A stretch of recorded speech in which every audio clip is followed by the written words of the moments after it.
Hola, buenas tardes, ¿cómo les va? Muy bien, Muy bien, ahí te gracias. estamos viendo, Ahora Jacqueline. sí.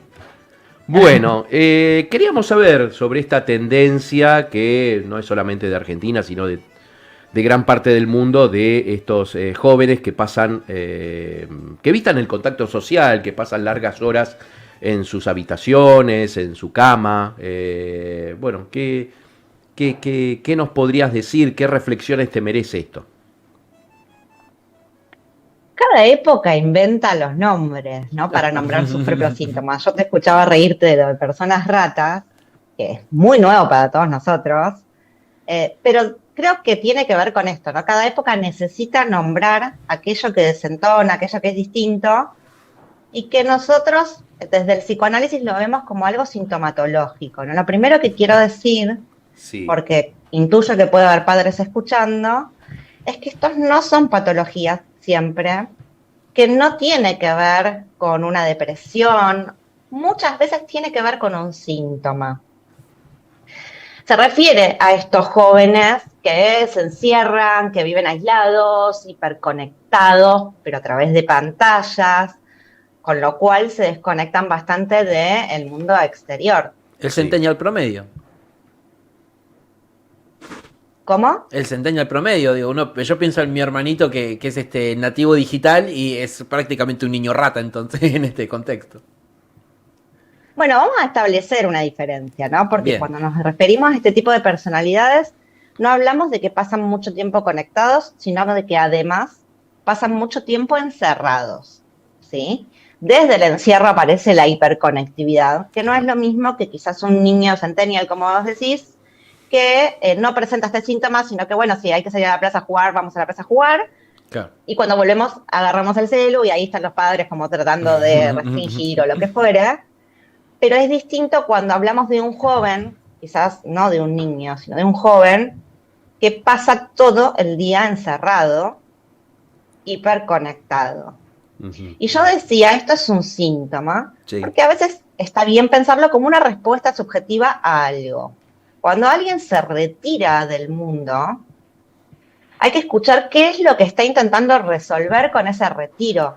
Tal vez no encuentra un lugar, tal vez el afuera se le vuelve insoportable.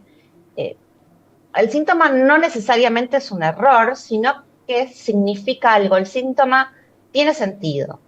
¿Y qué quiero decir con esto? Que esa persona quizás se retira del mundo por alguna razón.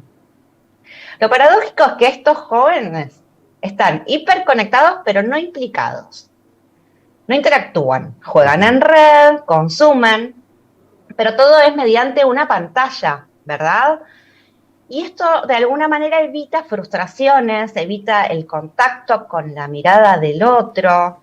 No hay ningún tipo de riesgo, no hay cuerpo, nadie me mira, ¿sí? Entonces, aquí estamos quizás ante un síntoma bastante común en la época, Ujú. que es el temor a la frustración o el temor a ser juzgado. Vivimos en una época donde valoramos mucho el éxito, tenemos que rendir y muchas de estas personas sienten que quizás no van a rendir lo suficiente o lo esperado, entonces me resguardo de tener que exponerme a algo que sea una mala evaluación.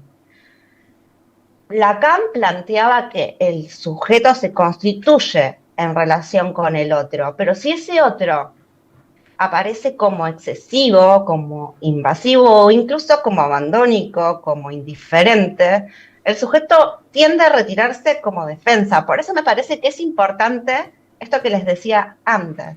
No estamos hablando de una hiperconectividad y nada más. Estamos hablando de personas que se retiraron del mundo real, están encerrados en sus cuartos, quizás con síntomas como falta de vitamina D, ¿no? Como todo lo que produce la Sí. luz solar, van perdiendo de alguna forma la habilidad social, el lazo social. Una cosa es un chico que juega en red con sus amigos del colegio, que tiene un lazo social con ellos, y otra cosa es una persona que ya egresó, que no está estudiando, quizás no esté trabajando y no logra insertarse en el mundo y se encierra en su habitación. Por eso me parece que es re importante señalar que no estamos hablando siempre de un cuadro depresivo cuando hay alguien encerrado. Algo está queriendo decir o algo no puede decirnos de lo que le está pasando y hay que tener muchísimo cuidado porque esa retirada también es una forma de no retirarse del todo, muchas veces. Jacqueline, me quedó algo ahí flotando cuando estabas señalando y abordando este tema.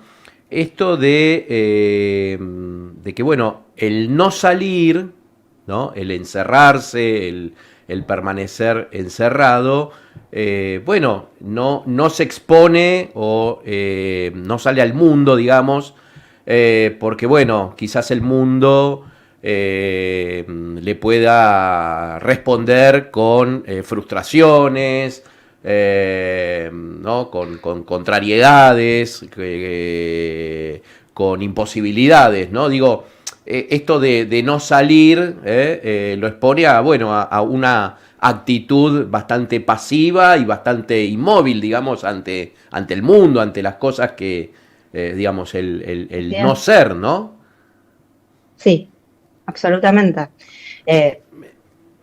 Tenemos en el medio de esto a la generación de cristal, no sé si a los centennials, pero tenemos un poco esto de la intolerancia a la frustración en el hoy, pero que no podemos dejar de hacernos cargo, porque si no, la aparición de las redes o quizás la pandemia, y le echamos la culpa a todo esto que arroja estos cuadros, pero ya viene pasando de antes, que los lazos se van como haciendo muy lábiles, cada vez menos comprometidos entre sí. Eso.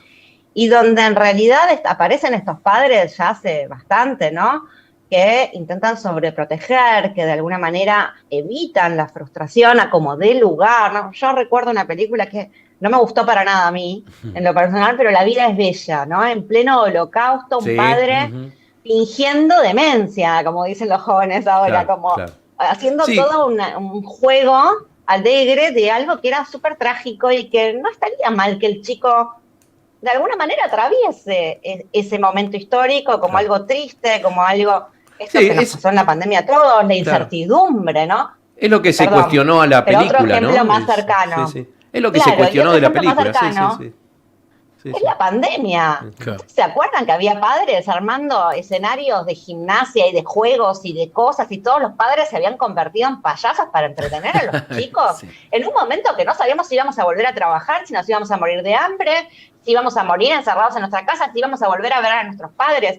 La incertidumbre era total y le fingíamos a los chicos un escenario, ¿no? Súper alegre. Bueno, estos padres y estos niños que ya son más grandes hoy, bueno, de alguna manera no tienen la forma de afrontar una desilusión, una traición, una decepción, una frustración laboral, un me echaron, lo que fuera, ¿no? Entonces, de alguna manera el encierro viene en respuesta a una forma, a algo que yo no sé cómo afrontar, ¿verdad? Claro. Pero para no ser tan pesimista y realmente...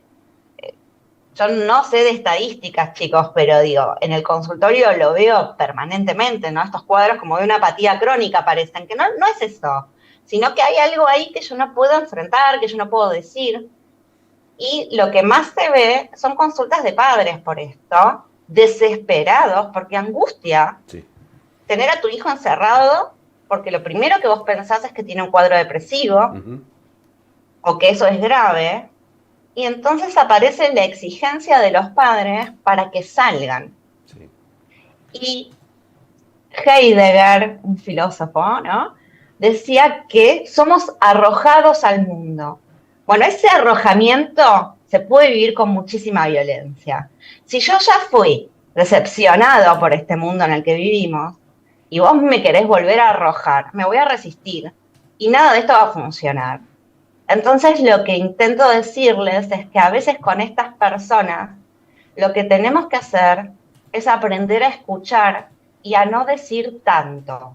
Bien. Y sobre todo bajar las expectativas. Este es un mensaje para los padres en general, ¿no? Bajar las expectativas de que mañana sale y se empodera y trabaja y es re exitoso, sino ver formas, por supuesto, de que haga un análisis, porque el análisis, sobre todo el psicoanálisis, es el lugar ideal para que aparezca algo del orden del deseo, de la vida, pero a la vez ofrecerle espacios como padres que no tengan que ver con el rendimiento.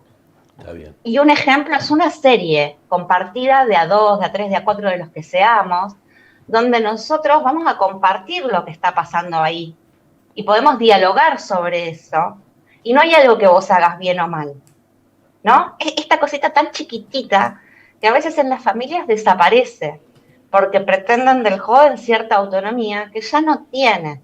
Entonces empezar a ofrecer, vení, vamos a cocinar esto que te gusta, vení que te enseño a hacer esto, ¿no? Empezar a ofrecer espacios que no tienen que ver con el rendimiento social para empezar a sacarlo, pero muy de a poco y en la medida que nos pueda decir algo Bien. de lo que fue que los guardó ahí. Jacqueline Rosenberg, psicóloga, psicoanalista. Bueno, nos quedamos sin tiempo para seguir abordando el tema. La verdad que muchísimas gracias por estas reflexiones, este abordaje de un tema que preocupa, ¿no? Pero hay que ocuparse también. Por eso le dimos un espacio en nuestro programa. Te agradecemos mucho y bueno, seguramente te estaremos consultando por algunas otras cuestiones. Muchísimas gracias. Cuando quieran. Bien. Chao.